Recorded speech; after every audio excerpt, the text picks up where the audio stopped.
జయలలిత పార్టీని ఉత్తరాది పార్టీ అని అంటారు. ఇప్పుడు కనిపిస్తున్న రాజకీయ సమావేశం చూస్తే కనుక అదే నిజం అనిపిస్తుంది. దక్షిణాది భారతదేశంలో ఈ రోజున బీజేపీ ఎక్కడ ఉన్నది అన్నది కూడా పెద్ద ప్రశ్న.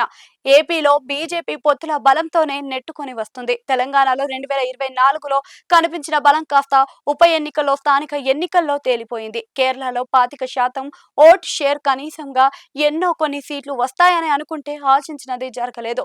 తమిళనాడులో 2021లో వచ్చిన 4 సీట్లు కూడా ఈసారి 3 తగ్గి 1గా నెంబర్ చేరింది. కర్ణాటకలో చూస్తే విపక్షంలో ఉంది. ఇలా బీజేపీకి సౌత్ స్టేట్స్ అన్ని ఫేస్ టర్నింగ్ ఇచ్చేస్తున్నాయి అంటున్నారు. దక్షిణాది రాష్ట్రాల్లో ప్రత్యేకంగా చూడాల్సి ఉంది. మొదటి నుంచి ఇక్కడ రాజకీయ చైతన్యం ఎక్కువ. అంతేకాదు ఏ రాష్ట్రానికి ఆ రాష్ట్రం ప్రత్యేకమైన భావాజాలాన్ని కలిగి ఉన్నాయి. ఇవన్నీ వారి ఆశలు, ఆకాంక్షలను కూడా చెప్పుకోవాల్సి ఉంటుంది. అయితే ఈ తరహా ప్రాంతీయతను, వారి సెంటిమెంట్స్ ని, వారి మనోభావాలను అర్థం చేసుకోవడంలో బీజేపీ విఫలం అవుతుందని అంటున్నారు. పైగా బీజేపీ తన ఉత్తరాది భావాలనే దక్షిణాదిగా అమలు చేయాలని చూడడం వల్ల రాజకీయంగా సక్సెస్ కాలేకపోతుందని అంటున్నారు.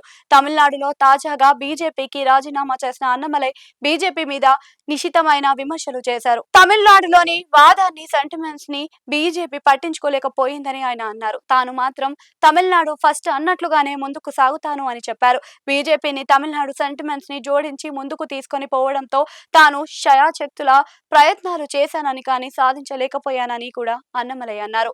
ఆయన మాటలను బట్టి చూస్తే బీజేపీకి స్థానిక అంశాల మీద, సెంటిమెంట్ల మీద పట్టింపు లేదా, లేక తమ భావాజాలమే అక్కడ కూడా విస్తరించాలని ఆలోచించి అందులో ఫెయిల్ అవుతుందా అన్న చర్చ కూడా సాగుతుంది. అదే విధంగా చూస్తే తెలంగాణలో అక్కడ తెలంగాణ అస్తిత్వ బలమైన నినాదంగా ఉంటుంది.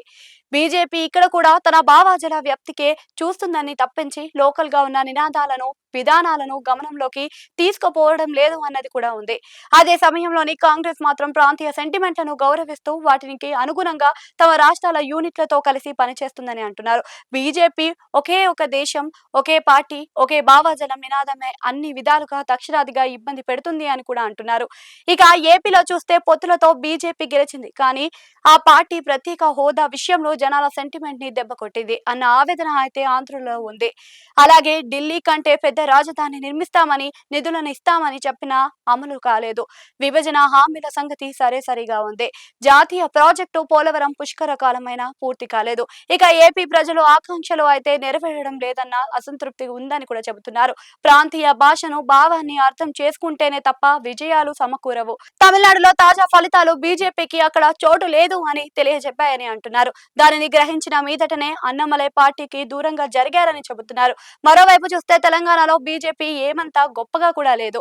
ఇక కర్ణాటకలో జేడీఎస్ తో పొత్తులో బీజేపీ ఉంది. డీకే శివకుమార్ సీఎం అయ్యారు. దాంతో అక్కడ కత్తి మీద సాముగానే రాజకీయం ఉండబోతుందని అంటున్నారు.